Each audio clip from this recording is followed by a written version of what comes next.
अब यो एमसीसी कानुन भयो भने देश र राष्ट्रको भविष्य सिद्धिनेवाला छ।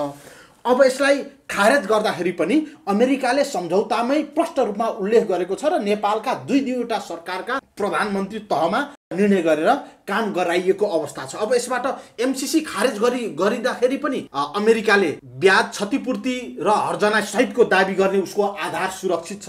खारेज गर्दाखेरि कार्यान्वयन गरियो भनेदेखि देशको अवस्था के हुन्छ भन्ने कुरा म तपाईँलाई फेरि पनि एउटा पछिल्लो घटना म हेराउन चाहन्छु।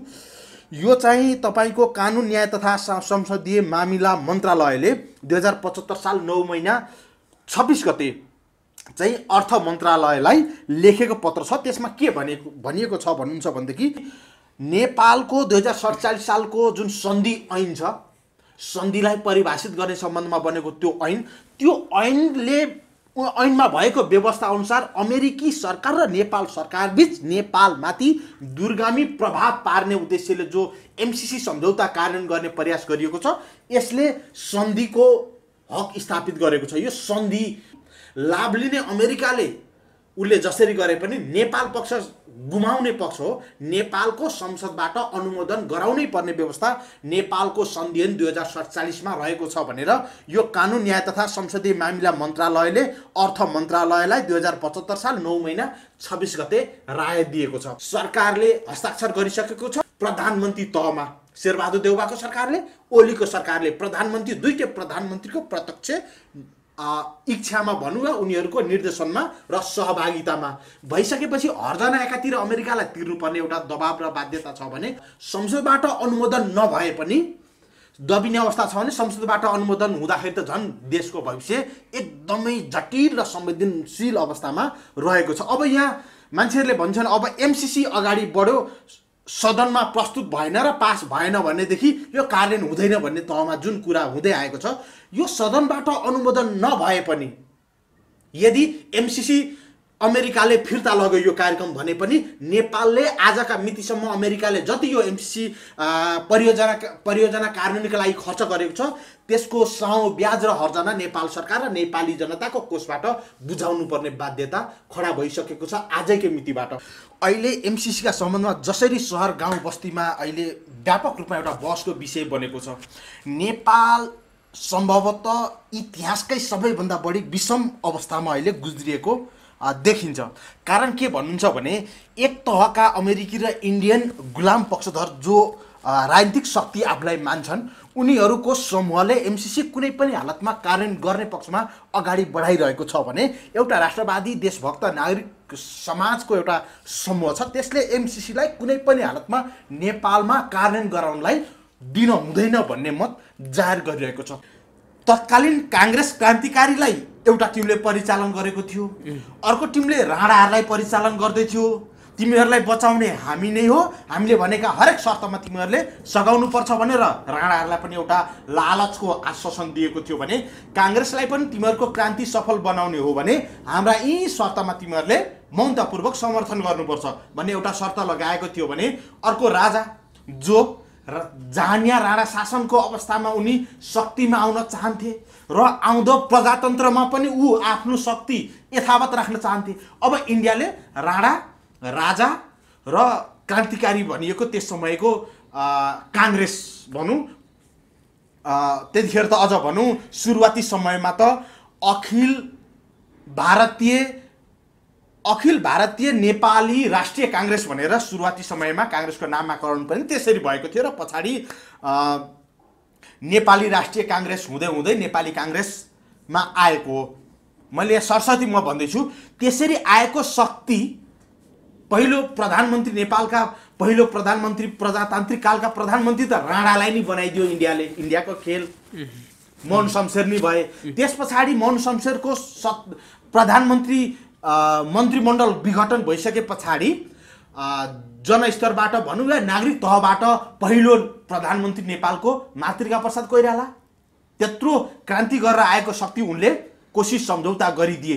त्यसको हकीकत के छ र त्यसका कारणले गर्दा नेपाल राष्ट्रले अहिलेसम्म कति क्षति बेहोर्नु परेको छ र त्यही सम्झौताको टाउकोमा टेकेर इन्डियाले नेपाललाई कति सताइरहेको छ भन्ने यथार्थ त 10,000 वर्ग किलोमिटर भूभाग पनि अहिले कोशी एरियाको भूभाग इन्डियाले अतिक्रमण गरिसकेको छ भने 20औं हजार बिघा जमिनको जुन मुआवजा दिनुपर्ने इन्डियाले अहिलेसम्म पनि दिएको छैन। पानी र बिजुलीमा एकलौटी छ। त्यहाँ इन्डियन एसएसबीले त्यस क्षेत्रमा अझै पनि त्यहाँ आतंक मच्चाइरहेको छ, अतिक्रमणकारीलाई तीव्रता दिइरहेको छ, खुलेआम निर्वाध पिलर सार्ने हरकत भइरहेका छन्। त्यहाँसम्मको एउटा सम्झौता गरियो। त्यसलाई पनि त्यस समय राष्ट्रको हितमा छ भनेर वकालत गर्ने यिनै मरेर गएका आत्माहरूलाई सुनाइदिउँ यो यथार्थ। त्यस पछाडि जननेता भनिएका बीपी विश्वेश्वर प्रसाद कोइराला उनले 2016 सालमा गण्डक सम्झौता गरे। उनले आफ्नो चाहिँ पुस्तकमै के भनेर लेखेका छन्, आफ्नो आत्मवृत्तान्त भनेर। त्यसमा पनि के भनेका छन् भने यो गण्डक सम्झौता जुन बीपीले गरे 2016 सालमा, गण्डक सम्झौता राष्ट्रको हितमा थियो या थिएन भने मलाई त थिएन जस्तो लाग्दैन भनेर आत्मवृत्तान्तमा पनि उनले लेखेका छन्। तर पनि उनले राष्ट्रको हितमै छ भनेर गरेका थिए नि। तर यथार्थमा त अहिले त्यहाँ इन्डियाले तमाम क्षेत्रको अतिक्रमण मात्र गरेको छैन कि त्यहाँको पानी बिजुली मात्र होइन, त्यहाँको माछा मात्र होइन, त्यस आसपासका भूभागमा समेत इन्डियाको अत्याचार स्थापित गरियो। त्यति मात्रै होइन, तपाईँको गण्डक सम्झौताको कारणले गर्दाखेरि नारायणी नदीका 7वटा सहायक नदीमा समेत इन्डियाको सहमति लिएर मात्र नेपालले कुनै विकासका आयोजनाहरू निर्माण गर्नुपर्ने बाध्यात्मक अवस्थालाई स्थापित गरियो। त्यसलाई पनि त्यस समय राष्ट्रहितमा छ भनेर परिभाषित गरेका थिए। नेपालको इतिहास सरसर्ती हेरौँ, अझै इतिहासै कुरा गर्ने हो भने तपाईँको महाकाली नदीमा बनेको शारदा बाँध राणा शासनमा भयो। इस्ट इन्डिया कम्पनी र नेपालको चाहिँ राणा शासकको बिचमा सम्झौता भयो। त्यो पनि नेपालको हितमा थियो भनिएको थियो, तर अन्ततको त राष्ट्रघाती थियो भन्ने कुरा त त्यो जो राष्ट्रवादी धारबाट विश्लेषण गरिन्छ, तटस्थ देश प्रेमले ओतप्रोत भएको शक्तिले विश्लेषण गर्छ भने मात्र त्यसको यथार्थता वास्तविक थाहा हुन्छ। अझ तपाईँलाई भनौँ, ती तमाम राष्ट्रघाती हो भन्ने कुरा प्रष्ट त भइसके पछाडि पनि फेरि टनकपुर सम्झौता गरियो। टनकपुर सम्झौता गर्नलाई गिरिजाप्रसाद कोइराला लागे, त्यस पछाडि शेरबहादुर देउवा लागे, अनि फेरि सबै इन्डियाले गरेका नेपालमाथिका थिचोमिचो र अत्याचारपूर्ण तमाम सन्धि सम्झौतालाई एकैपल्ट वैधानिकता दिने र कालापानी लुप्लेख लिम्पियाधुरामा इन्डियाको अत्याचार अतिक्रमणलाई वैधानिकता दिने उद्देश्यले महाकाली नदीलाई चाहिँ नै केन्द्र बनाएर एकीकृत महाकाली सम्झौता भनेर शेरबहादुर देउवाले हस्ताक्षर गरेर आए। कम्युनिस्टहरूले कैयौँ महिना 8 महिनासम्म चाहिँ नै राष्ट्रघाती सम्झौता भयो, काङ्ग्रेसले देश बेचो भनेर रोइलो गरे। तर 52 सालदेखि रोइलो गरेको 53 सालमा आएर इन्डियन भारूको ट्रक काठमाडौँ पसे पछाडि कम्युनिस्ट यी अहिलेका छन् नि नेकपा एमालेका कथित नेता भनिएका कोही विभिन्न पार्टी खोलेर बाहिरिएका छन्, माधव कुमार नेपाल र एमालेमै छन् केपी शर्मा ओली र त्यसका यी सबै तस्करका झुन्डहरूले विगतमा राष्ट्रघाती भने, पछाडि राष्ट्रवादी भने एकीकृत महाकाली सम्झौतालाई, र त्यसको कारणले गर्दा देशले खरबौँ मूल्य कैयौँ वर्षसम्म गुमाउनु पर्ने अवस्था। त्यो अवस्था हो नि त। यथार्थमा यिनीहरूले राष्ट्रघाती छ भनेर स्वीकारेनन्। अहिले त राष्ट्रघाती रहेछ भन्ने थाहा भयो नि। भनाइको मतलब तपाईँलाई कहाँ जोड्दैछु भने एउटा धारले एमसिसीलाई आज पनि राष्ट्रवादी राष्ट्रको हितमा छ भनेर वकालत गर्दैछ। बुझ्दै हुनुहुन्छ तपाईँ? अनि एउटा हामी जस्तो शक्ति या हामी जस्तो जो आम नागरिक समाज जसले यो राष्ट्रघाती हो जे हो यथार्थ त्यही बोल्दै आएको छ।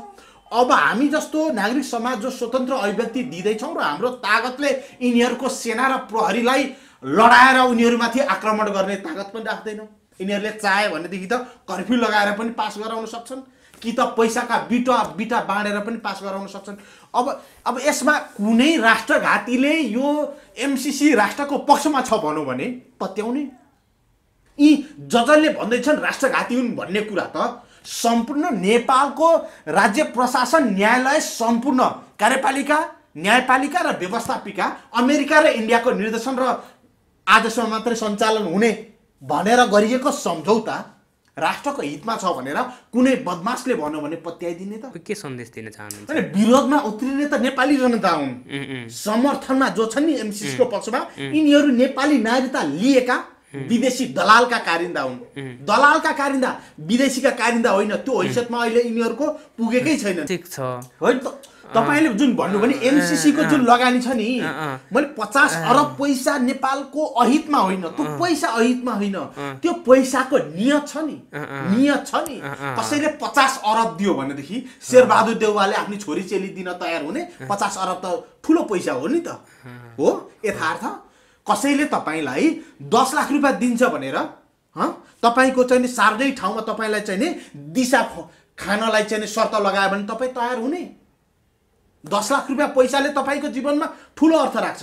तर तपाई सार्वजनिक ठाउँमा होइन, बन्द कोठामा तपाई दिशा खान तयार हुनुहुन्छ? शर्त के राखियो? प्रमुख कुरा हो नि त। पैसा आफैमा खराब होइन, तर त्यो पैसा कसले केका लागि दिँदैछ, कुन शर्तमा दिँदैछ, त्यो प्रमुख कुरा हो नि त। अहिले तपाईको भनिँदैछ जुन अमेरिकाले लगानी गर्ने 50 अरबको कुरा छ, यसले नेपालको विकासमा एक हदसम्म सघाउँछ, सही कुरा। र अमेरिकाले साँच्चै नेपालको विकासकै लागि दिएको हो भने त नेपालको सर्वोच्च अदालत एउटा स्वतन्त्र न्यायालय भनिन्छ, हो, निष्पक्ष हुन्छ भनिन्छ। विभिन्न आयोगहरू छन्, संवैधानिक आयोगहरू निष्पक्ष भनिन्छ नि त। त्यस्तै निष्पक्ष कुनै आयोग निर्माण गरेर त्यस